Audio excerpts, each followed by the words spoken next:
আমি প্ৰায় শুনো যে খাদ্য লাহে লাহে চুবাই খাব লাগে।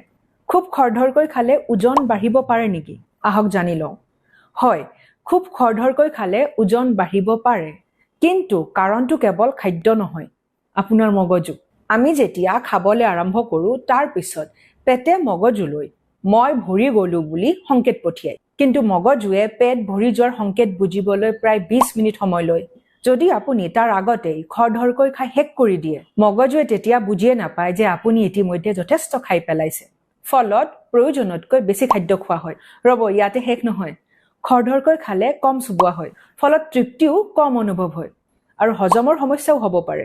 ইয়াৰ উপৰিও ব্লাড ছুগাৰ আৰু ইনচুলিন সোনকালে বাঢ়িব পাৰে আৰু দীৰ্ঘদিন ধৰি অভ্যাস থাকিলে ওজন বৃদ্ধি, পেটৰ চৰ্বি আৰু মেটাবলিক চিণ্ড্ৰমৰ সম্ভাৱনাও বাঢ়িব পাৰে। সেয়েহে খাদ্য কেৱল পেট ভৰাবলৈ নহয়, লাহে লাহে খাওক, ভালদৰে চুবাই খাওক, খাদ্যৰ সুগন্ধ, সোৱাদ আৰু সেই মুহূৰ্তটোক অনুভৱ কৰক।